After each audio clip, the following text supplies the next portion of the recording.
for anyone online who has worked with Department of Rehabilitation or some of our other colleagues that have worked with us on that, you probably are aware that we worked on that for about a year, and we just really needed some authority to be able to put that out as a statewide policy.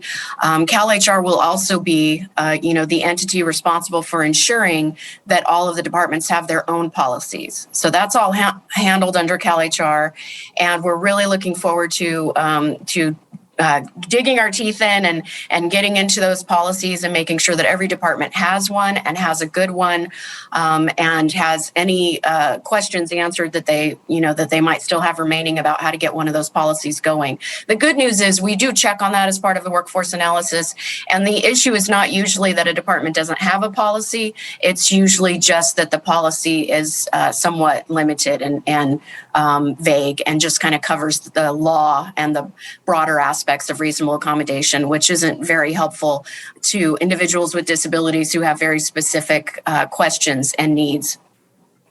And then I wanted to mention also our Bilingual Services program. While that's very focused on the survey and the implementation plan and the report that we put out related to the language services that are provided to departments or provided to customers that the departments serve, we are having a very large task force right now. And Angie is part of that task force, thankfully. So we have a lot of experts that are joining us so that we can address some very outdated policies and statutes related to language services, and definitely offer better language services, and that includes American Sign Language. So just wanted to mention that task force is underway, and it's a significant undertaking, but it is really exciting because it's things that have needed to be addressed for a really long time. And so if we find that the task force recommends some specific things, we will be able to ask for resources to ensure that we get those things done.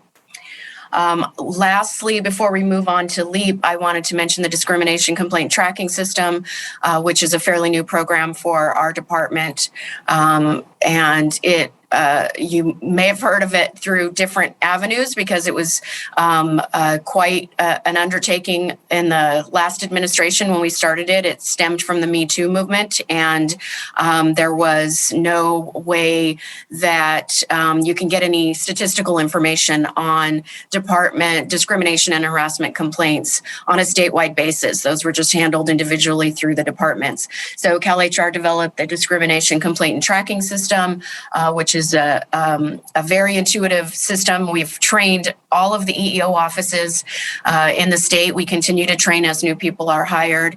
And that, of course, includes tracking all disability discrimination cases as well as reasonable accommodation denials. So along with all of the other types of discrimination and harassment, disability often is has the highest number of complaints. And depending on which department you're with, that could be even more so true, as I came from a department where there were very physically demanding jobs and there were hundreds of requests for reasonable accommodation over the years. And so it was at the top of our list of the number of complaints and type of program that we needed to pay attention to very closely in helping our employees as well as the customers that we served. So just wanted to mention all of those things because CalHR does cover so much on a statewide basis. And we are your resource. We're here for you. I think I have 2 or 3 of my staff online today that are listening in and want to know what the concerns are and how we can help. And so I'll stay on and answer questions at the end, but I'll hand it over to Jerry and we'll kind of do a tag team approach to cover the LEAP program. Thank you so much, Glenna. Quite comprehensive services, yes, in our office. Usually I would bring, our CalHR report out, and today I have a couple of points, but not to steal any thunder from the presentation. One of those is the number of LEAP exams currently available. So we'll get to that in a moment. the other piece is that the current number of LEAP hires so far this fiscal year is 24. So onto the presentation. The Limited Examination and Appointment Program, of course, there's an acronym like so much of state service, we have acronyms. LEAP for short, LEAP. And on the next slide, if we could, please, Susan. As you may know, a LEAP is simply an alternate format of civil service exam. So it's just a different type of California civil service exam leading to state jobs. It's an optional pathway for people with disabilities seeking state employment. Of course, to participate, people would need to be certified, LEAP certified by Department of Rehabilitation.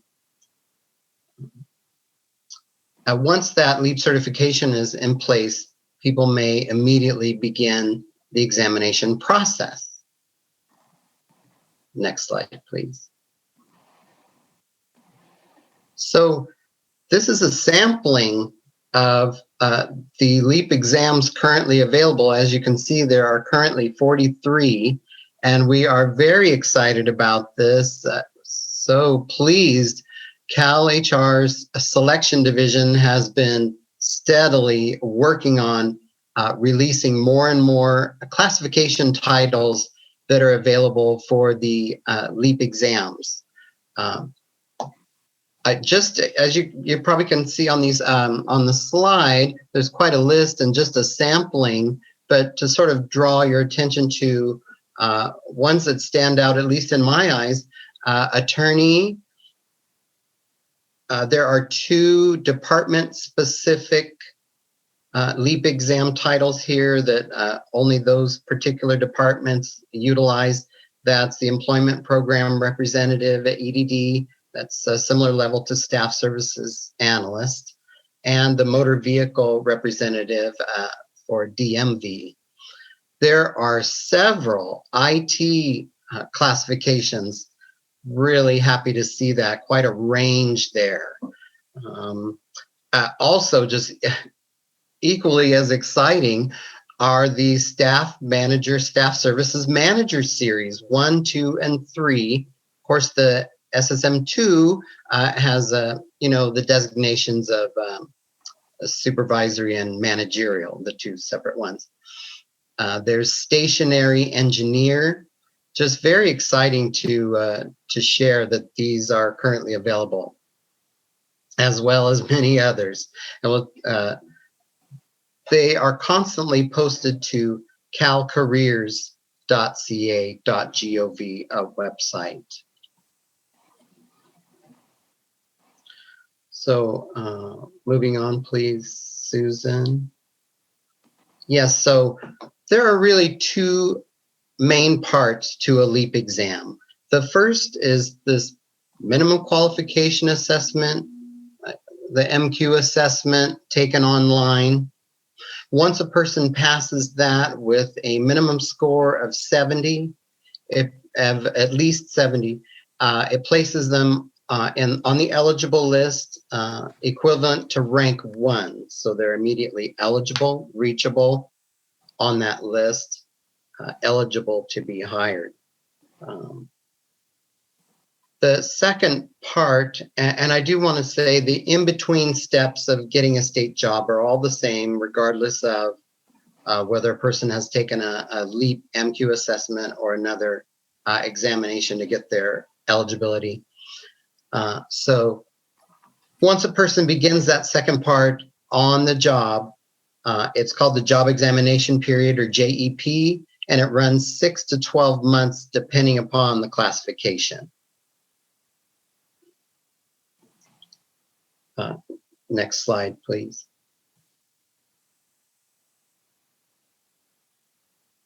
Yeah, I touched on this a little bit.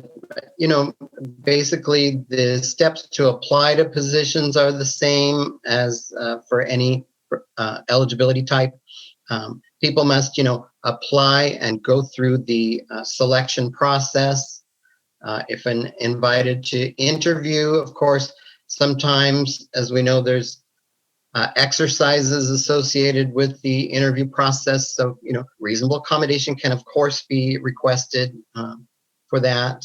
I want to point out here that the job ads specify how to apply, and they have contact information for questions on the position or application requirements.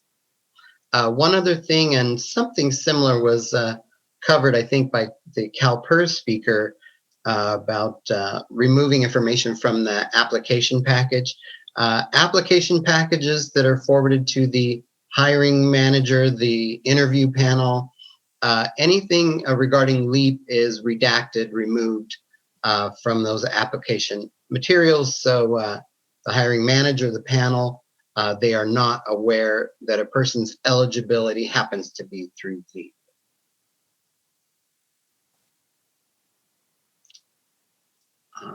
Next slide, please. Okay, so the job examination period, the regulations require evaluation done by the supervisor no less than once every 4 weeks during the JEP. The evaluations are based on competencies required to perform the duties of the position. So it's very much regards the position duty statement and the functions of the position. The regulations also allow the JEP to be extended due to permissible absences or shortened due to satisfactory performance of all position duties and functions. Once the JEP is successfully completed, the candidate is appointed to the position they've been testing for during the JEP.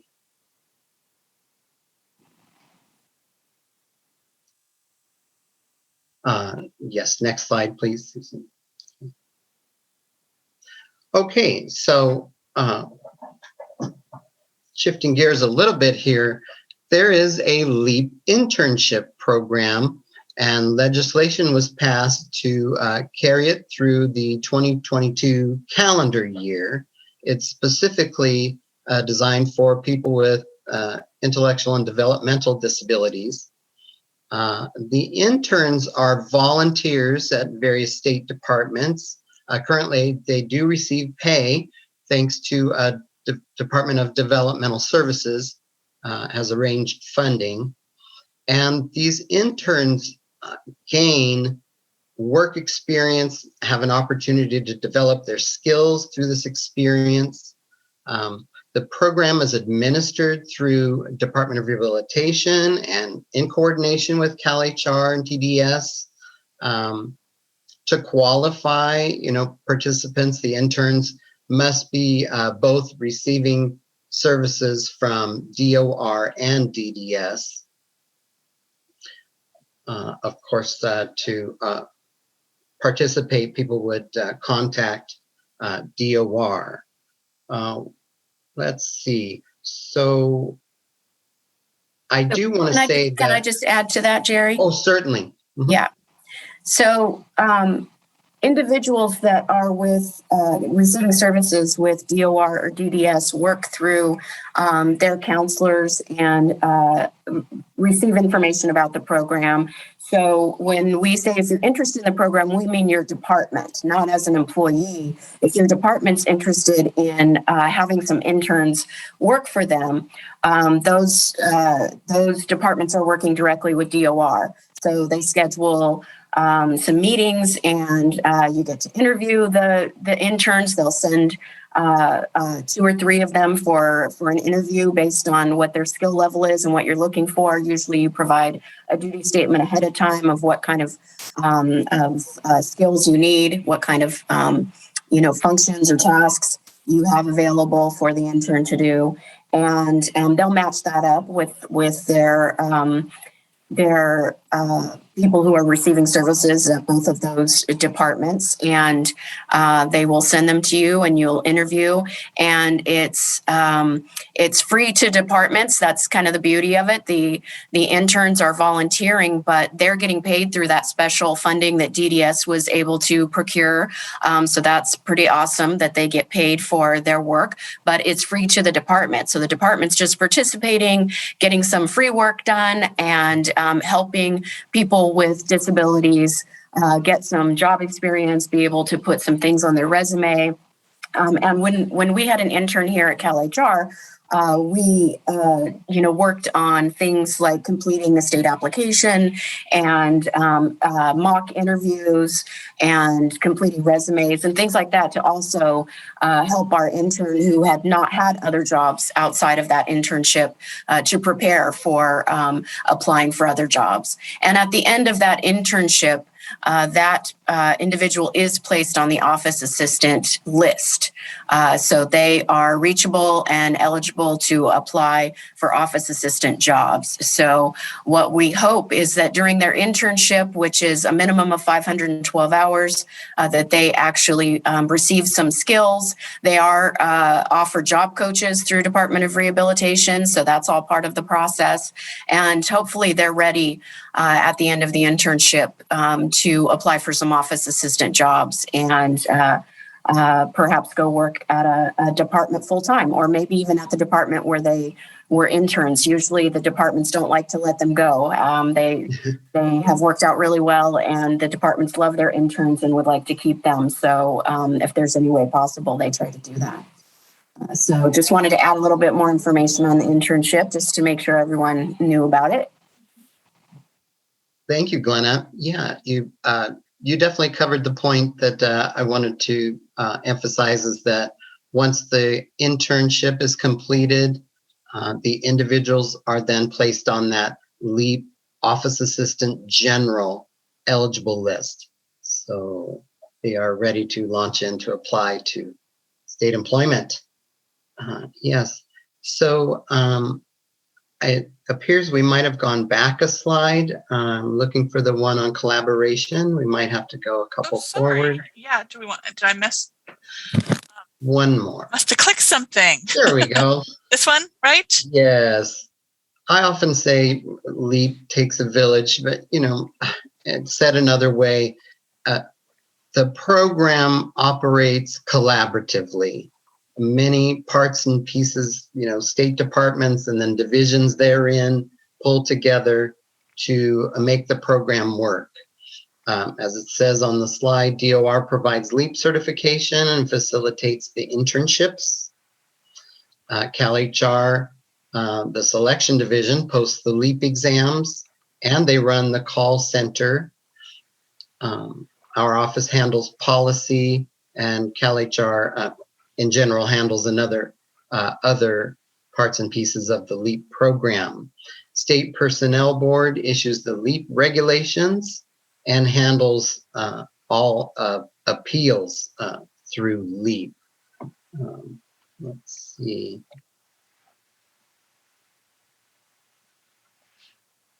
I just want to make sure I'm not forgetting one. It's very, I would be remiss if I didn't say that the departments where the candidates serve their JEPs, they very much play an important role in this whole process, conducting the evaluations and appointing the individuals to the positions. So just much appreciation for all the collaboration that comes together to run the program actually. All right. Now I think, unless Glenna, you have anything to add, we'll move on to the next slide. Okay. There is a LEAP policy, very helpful in providing guidance. It is on CalHR's website in the HR manual. It's in the selection area, LEAP policy number 1107. It has information about the LEAP program, of course, describes the program and the application of the program. Another important a piece in that is a link to the CalHR 273 JEP evaluation form. That is an optional tool for supervisors to use. The regulations don't require a specific form, but we've created that one and posted it in the policy to assist in supervisors in conducting the evaluations. There are also links to LEAP regulations, and there's another link to the State Controller's Office personnel policy letter, and that provides instructions to the departments on how to appoint LEAP candidates. It really brings about a lot of consistency. So there's another agency we're really appreciative of. Thank you, SCO. But I do have a couple of questions for either one of you, and that is, how do you intend to implement AB 313 that just passed? Yeah, That's and I'm probably a sorry. Glenna question. No. Yeah, and I'm sorry, Bobby, you missed it. I actually did talk about AB 313 when I first started talking, because that will be a priority for CalHR. We created a statewide reasonable accommodation policy 2 years ago.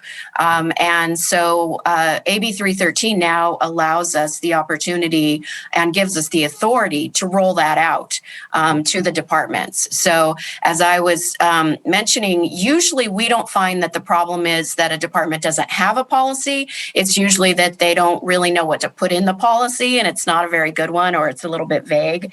And so we'll be working with departments on their individual policies, and we're also going to roll out that statewide policy that will be kind of a template or a standard, and make sure that it has everything that's needed in it. So if you're, a new department that's just starting, there's a couple of new departments, who, and they call us and they say, what do we do to create an RA policy? Then they can use that as a starting point. And then, as the undersecretary had mentioned, of course, each department may have some very unique issues that they need to address in their reasonable accommodation policy, just based on the services that they provide and the work that they do. But we will include that as part of our workforce analysis process. When we look at the representation of people with disabilities at the different departments, and when we reach out to address that and whether they are meeting their goals every year, we will now start talking to them about their reasonable accommodation policy as well, as a result of AB 313. So we're really excited about that. I do have one quick question. We've got a lot of requests for people wanting your slides. Evidently, they're very informative. Is it okay to share? Certainly. Excellent. It is okay to share, of course, and we do have a lot more information, and I would really love to answer all of the questions. If there's ever a time that you have a space for us on your agenda where we have time to talk about some of the things we've mentioned today, as well as LEAP, but all of our other programs that touch on people with disabilities, we would love to come back and be able to answer all the questions. Bobby, could we do that next meeting possibly? Love to do that. Will you come back in December, our next STAC meeting? Sure. Excellent. Sure. I'll put you on the agenda. I'll put you the first party to speak, so we'll have plenty of time. Thank you so much. Really appreciate it.